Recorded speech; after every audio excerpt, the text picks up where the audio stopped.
사랑과 은혜가 많으신 아버지 하나님, 감사합니다. 지난 하루 또 지난 밤 저희들의 삶과 또 우리의 육신, 우리의 영혼을 지켜보호하여 주시고 오늘 이 아침에 이렇게 우리로 함께 다시 만나게 하시고 주님 앞에 나오게 하시니 감사합니다. 육신의 피곤함과 편함을 뒤로 하고 주의 전에 오르신 우리 성도님들 한 분 한 분 주님께서 이 아침에 만나주시고 주의 손길로 만져주시고 또 은혜 베풀어 주시기를 원합니다. 연약한 저희들, 연약하기 때문에 사랑하시고 은혜 베풀어 주셨사오매 이제는 저희가 하나님의 그 부르심에 합당하게 살아가는 저희들의 삶이 되기를 원합니다. 우리를 구원하신 그 하나님을 증거하며 또 하나님의 말씀을 전하며 아버지를 기쁘시게 하는 저희들의 삶이 되어질 수 있도록 하나님 은혜 베풀어 주시고 우리의 삶을 이끌어 주시옵소서.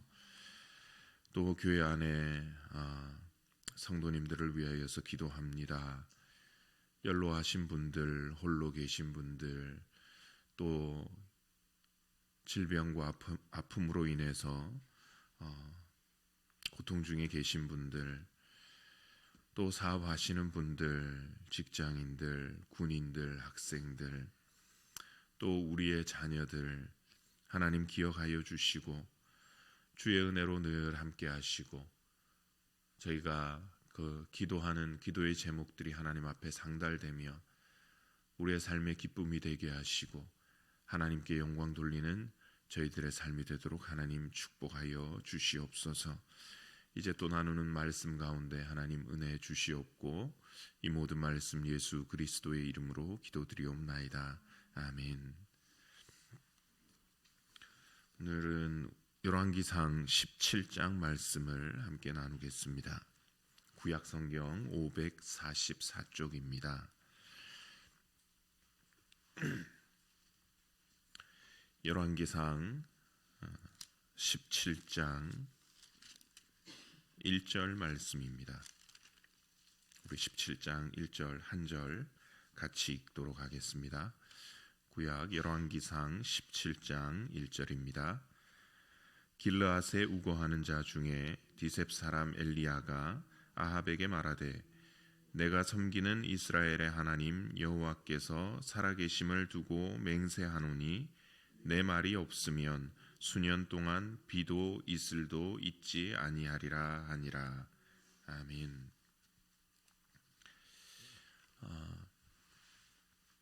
제가 이렇게 말씀을 나누고 카톡으로 문자를 드릴 때도 한번 말씀을 드렸던 것 같은데 고등학교 때 저희 친구 중에 하나가 어느 주일날 그 친구를 한 명 데리고 왔습니다.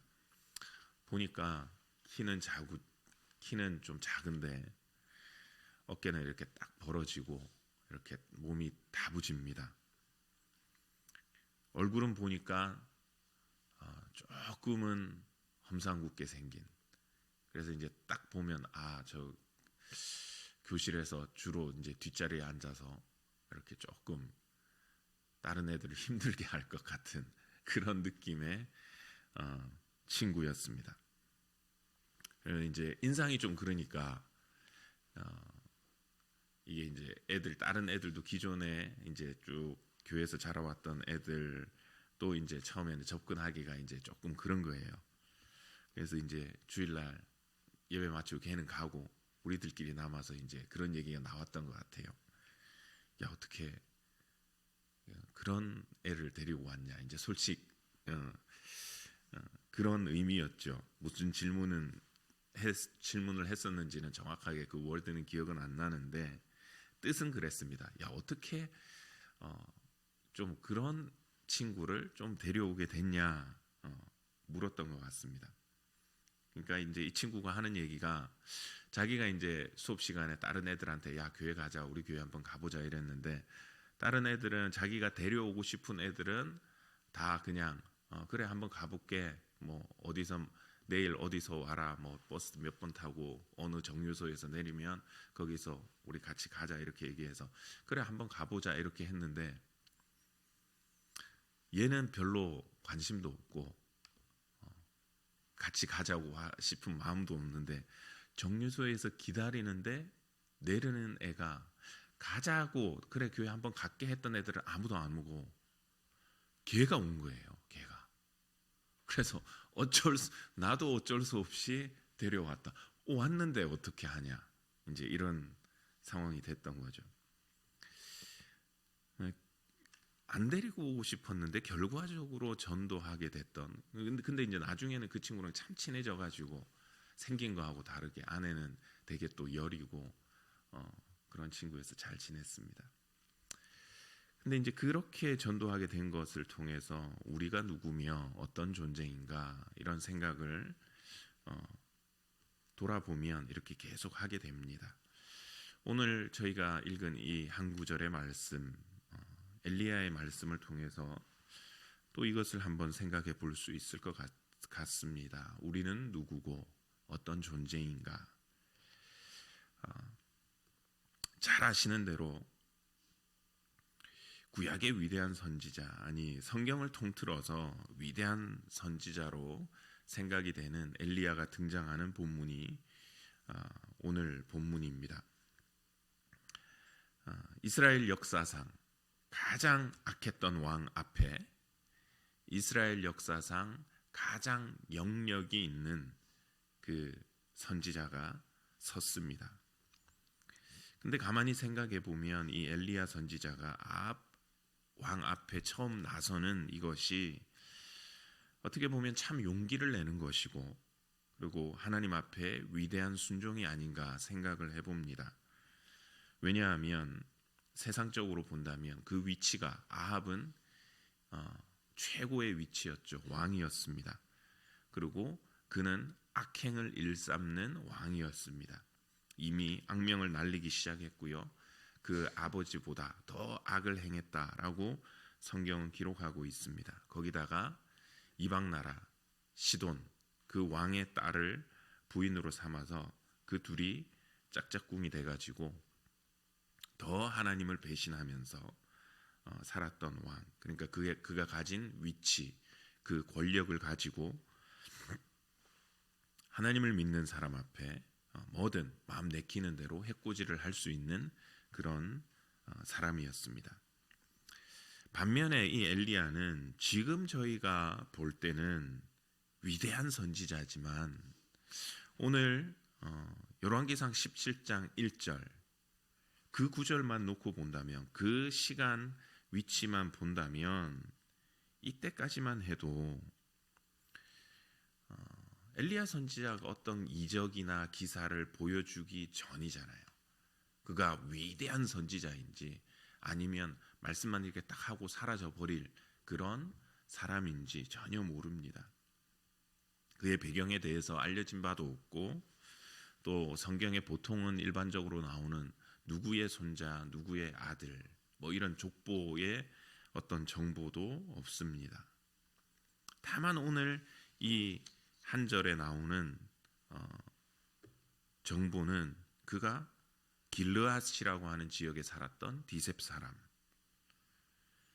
디셉이라고 하는 위치도 학자들이 아직까지 정확하게 이렇게 딱 여기다 하지 못하는 그런 상황입니다.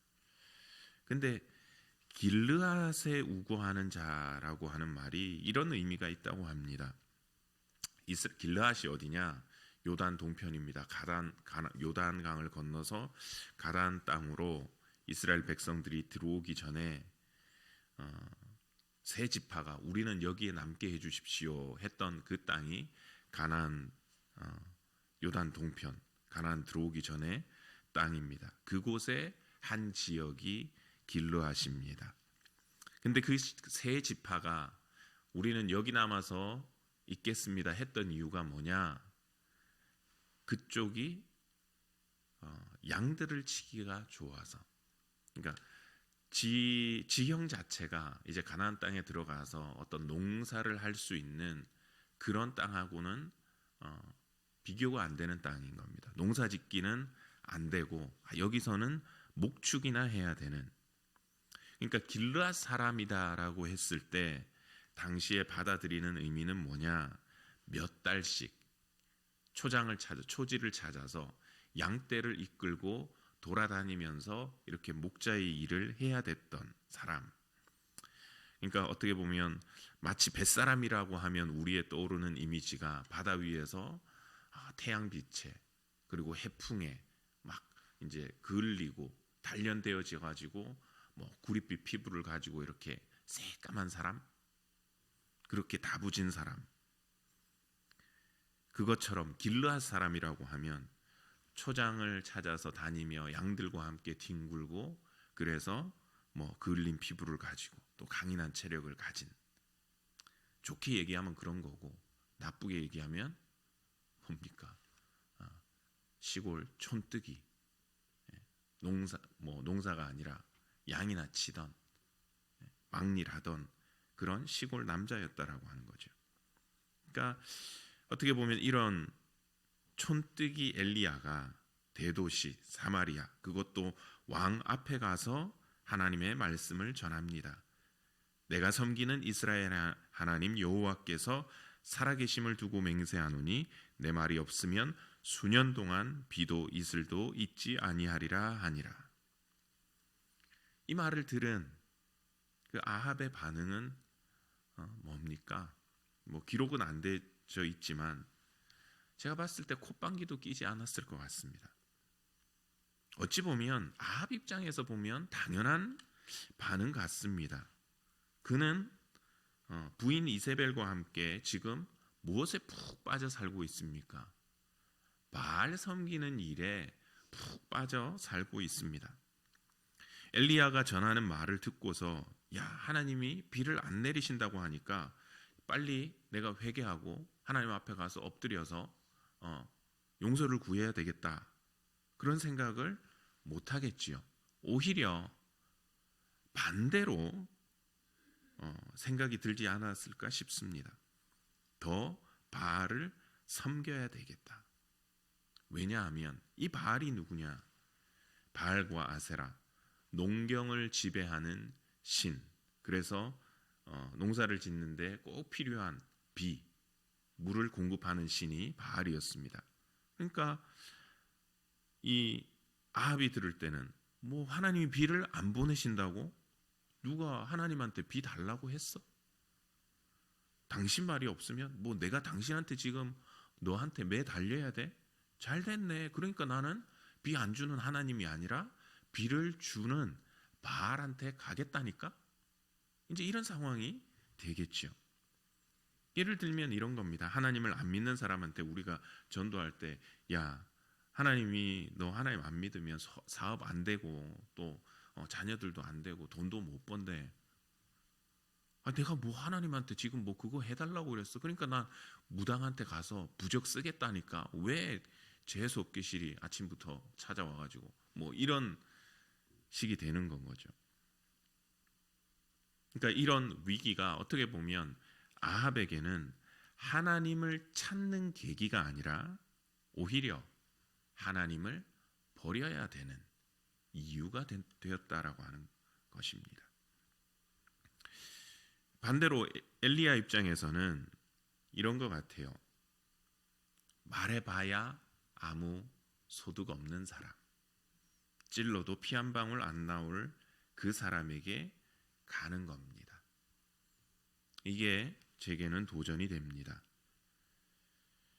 엘리야는 비록 안 될지라도 안 될 걸 알면서도 전진해 나가고 하나님께서 하라고 하는 그 일에 순종했던 것을 봅니다. 요즘 저희가 이제 잘 쓰는 단어 중에 이런 말이 있습니다. 가성비. 혹시 들어보셨어요? 가성비. 안 들어보셨어요? 예. 알려드릴게요. 좋은 사람이라서 제가 알려드릴게요. 가격 대비 성능. 예. 그러니까 이런 겁니다. 옛날에는 미국 기계 1,000불짜리를 사가지고 뭐 잔디 깎는 걸 이렇게 기계를 사서 1,000불을 들여서 요만큼 일을 했다. 근데 요즘에는 어디 거 사서 쓰지요? 중국산 200불짜리만 줘도 300불만 줘도 그만큼 일을 해내는 기계들. 이 정도면 품질 괜찮네.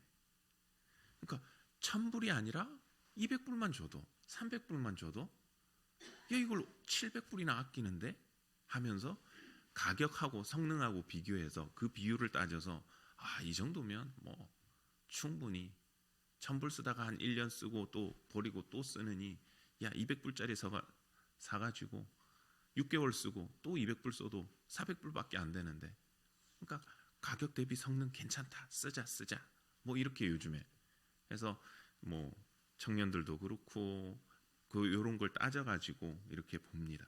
사는 걸 봅니다. 그러니까 가격 대비 성능의 관점, 가성비의 관점에서 본다면 엘리야의 사역이 참 잘 못한 것 같아요. 그러니까 어떻게 보면 약간의 노력으로 아합을 이렇게 딱 돌아서게 만들면 가성비가 최고인데 직접 찾아가 비도 안 오게 만들어 자기는 3년 동안 그 그리 시냇가에 숨어 있어 나중에 뒤에 나오면 그 많은 사건들이 나오잖아요. 그것 다 해도 나중에 결과는 뭐예요? 아합은 안 돌아왔습니다. 가성비라고 하는 관점에서 본다면 엘리야의 사역은 빵점 같아요. 그래서 이 세상적인 가치인 가성비라고 하는 관점에서 본다면 믿지 않는 사람에게 하나님의 말씀을 전하는 것, 전도라고 하는 것, 기독교에 대해서 적대적인 사람에게 우리가 한 발짝 다가가는 것 어떻게 보면 낭비 같아 보입니다.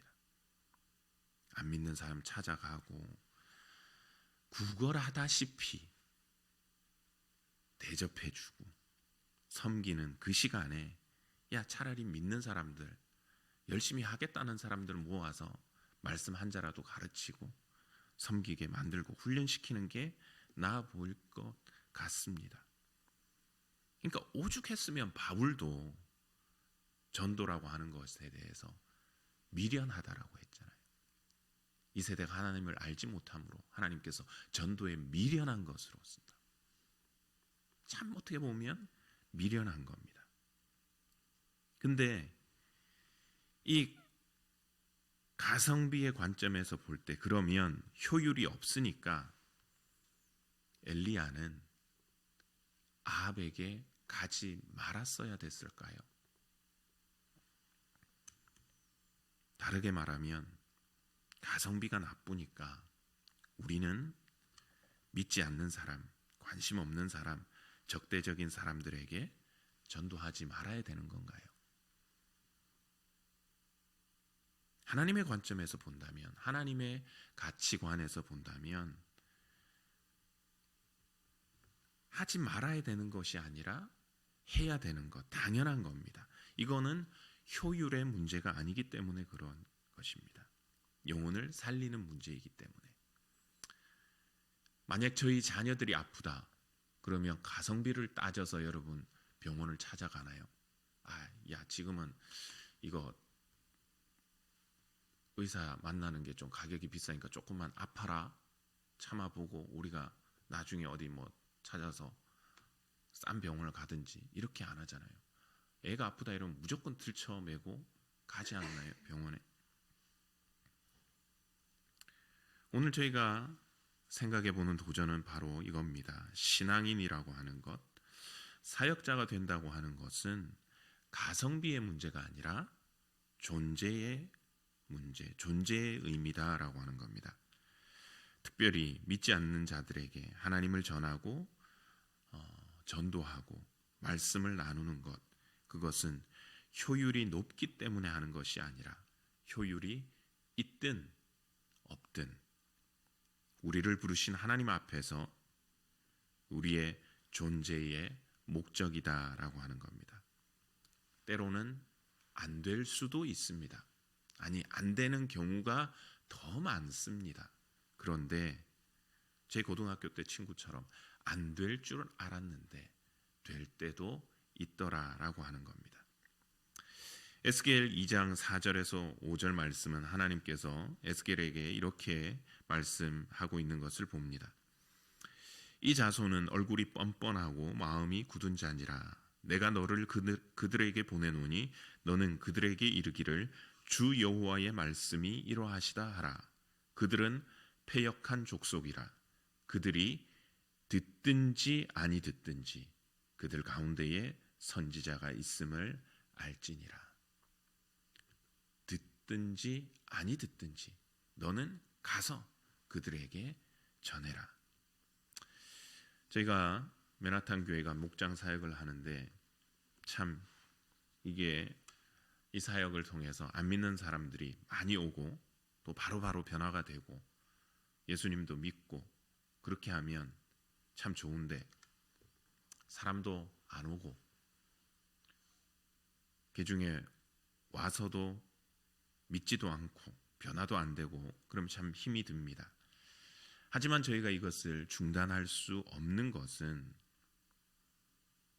이를 위해서 하나님께서 이 땅에 예수 그리스도를 보내셨고 저희가 그 사역을 이어받아서 하는 것이 바로 그 이유입니다. 왕 앞에 서는 것이 아무런 보장이 없고